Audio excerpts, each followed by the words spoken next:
जय श्री राम दोस्तों। जय श्री बालाजी महाराज। आज की वीडियो में हम बात करेंगे कि माँ काली को कैसे प्रसन्न करें। आज की वीडियो में मैं आपको ऐसे 4 तरीके बताऊंगा जिससे आप माँ को आप बहुत जल्दी प्रसन्न कर सकते हैं और माँ की कृपा पा सकते हैं और माँ की शक्ति भी आप प्राप्त कर सकते हैं इन 4 तरीकों से। पहला तरीका क्या है? पहला तरीका है माँ के मंत्र का जाप करना। माँ का बीज मंत्र है ओम क्रीम कालिकाय नमः। ओम क्रीम कालिकाय नमः। ये जो मंत्र है माँ का, ये बहुत शक्तिशाली मंत्र है, बहुत शक्तिशाली। इससे माँ की विशेष कृपा आपको प्राप्त होगी, माँ की शक्ति भी आपको प्राप्त होगी। माँ आप पर बहुत कृपा करेंगी अगर आप इस मंत्र की रोज 1 माला, 5 माला, 11 माला या फिर 21 माला अपने जीवन में करते हैं, रोज करते, तो माँ की विशेष कृपा आपको प्राप्त होती है। दूसरा जो तरीका है वो है माँ को चुनरी अर्पण करना। माँ को जो चुनरी है वो बहुत प्रिय है, बहुत ही ज़्यादा उनको प्रिय है चुनरी। माँ कालका को, माँ काली को बहुत ज़्यादा प्रिय है। और अगर आप माँ को चुनरी अर्पण करते हैं तो कोशिश करें, अगर आपके पास आसपास कहीं पर माँ का सिद्धपीठ मंदिर हो, जैसे कि दिल्ली में है माँ कालका का सिद्धपीठ मंदिर, झांसी में माँ काली का सिद्धपीठ मंदिर है, ऐसे कहीं पर जहाँ से आप हो वहाँ के आसपास अगर माँ का सिद्धपीठ मंदिर हो तो आप वहाँ पर जाकर माँ को चुनरी अर्पण कर सकते हैं, तो माँ की बहुत अच्छी कृपा प्राप्त होगी। अगर सिद्धपीठ मंदिर नहीं है तो भी आप कर सकते हैं, ऐसी कोई दिक्कत वाली बात नहीं है, तो भी आपको कृपा प्राप्त होगी, 100% कृपा प्राप्त आपको होगी। अब बात कर लेते हैं कि तीसरा तरीका क्या है।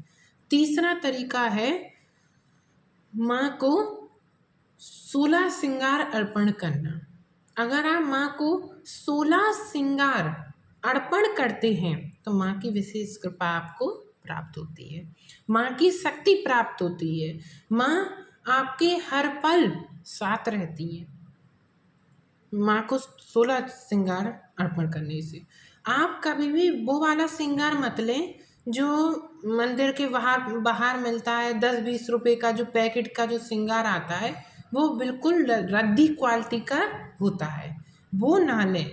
क्योंकि क्या होता है कि आप खुद तो यूज़ कर रहे हैं महंगी चीज़, आप तो खुद यूज़ कर रहे हैं 100 रुपये वाली क्रीम, और आप जो अर्पण कर रहे हैं वो है 20-30 रुपये वाली थी, तो ऐसे इस तरीके के भाव से माँ कभी प्रसन्न नहीं होती।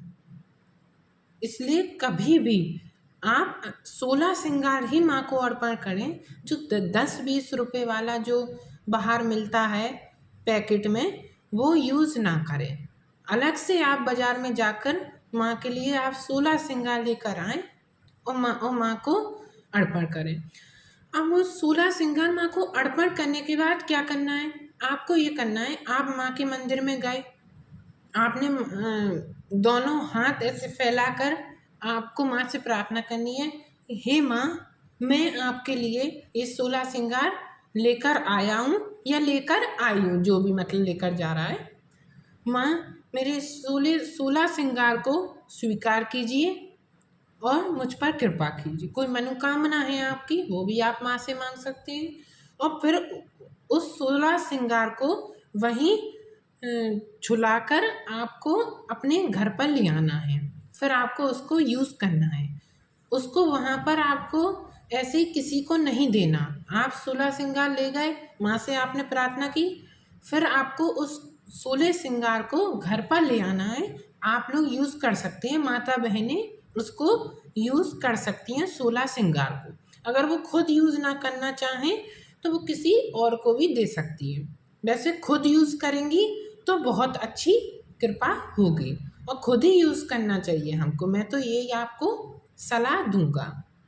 इसलिए माँ को 16 श्रृंगार करने से माँ की विशेष कृपा हमको प्राप्त होती है। अब बात कर लेते हैं लास्ट चीज़ जो है, चौथी चीज़, वो क्या है, माँ को भोग अर्पण करना। आज मैं आपको एक ऐसा चमत्कारिक भोग बताऊंगा जिससे माँ की कृपा से आपके सभी संकट भी कटेंगे, जो भी नकारात्मक ऊर्जा अगर घर में है वो भी खत्म होगी, और माँ आप पर कृपा भी करेगी। सब कुछ आपको उस भोग से प्राप्त होगा। माँ की आपको शक्ति भी प्राप्त होगी, माँ की योगनियाँ प्राप्त होंगी, माँ की यक्षिणियाँ आपको प्राप्त होंगी। वो भोग है, एक पान का पत्ता लेना है आपको। पान का पत्ता कैसा भी कटा पिटा नहीं होना चाहिए, एकदम फ्रेश होना चाहिए। पान का पत्ता लेना है, फिर उसके ऊपर रोरी से, जो माँ की जो रोरी आती है उसमें घी मिलाकर, पानी नहीं मिलाना है आपको, उसमें घी या तेल मिलाकर आपको उसको अच्छे से घोल लेना है। फिर उसको घोलने के बाद उस पान के पत्ते के ऊपर आपको लिखना है क्रीम, जो अभी मैंने शुरू में आपको माँ का बीज मंत्र बताया, ओम क्रीम कालिकाय नमः, उसी का जो क्रीम है उसको पान के पत्ते के ऊपर आपको लिखना है। ये क्रीम आपने लिख लिया, फिर उसके बाद आपको 2 कपूर की टिक्की, जो कपूर आता है, 2 कपूर की टिक्की आपको उसके ऊपर रख देनी है। फिर आपको माँ का आवाहन करना है, माँ से प्रार्थना करनी है कि माँ मेरे इस भोग को स्वीकार कीजिए, माँ आप आइए, आप मुझ पर कृपा कीजिए। आपको माचिस से उसको जलाना है। फिर सबसे पहले आपको क्या करना है, माँ को 2 लौंग के जोड़े का भोग उसके ऊपर देना है, कपूर की टिक्की के ऊपर। फिर 2 इलायची का रख देना, और फिर 2 बतासे का भोग आप जब देंगे ना, तो उसके पहले आपको उसके ऊपर भी थोड़ी सी रोरी लगा देनी है। इस तरीके का ये हो गया महाभोग। पहले आपको 2 लौंग के जोड़े देने हैं, फिर 2 इलायची, फिर 2 बतासे, और फिर आपको माँ से प्रार्थना करनी है भाव के साथ कि हे माँ मेरे इस भोग को स्वीकार कीजिए, और माँ अपने बच्चे पर कृपा कीजिए, मेरे इस भोग को स्वीकार कीजिए। ये जो भोग है, मैं स्वयं भी मैं इस भोग को देता हूँ। इस भोग को आपको हर शनिवार को देना है। हर शनिवार को आपको इस भोग को सुबह खाली पेट भोग देना है, निराहार होकर। आज की वीडियो में बस इतना ही। जय श्री राम, जय बालाजी महाराज।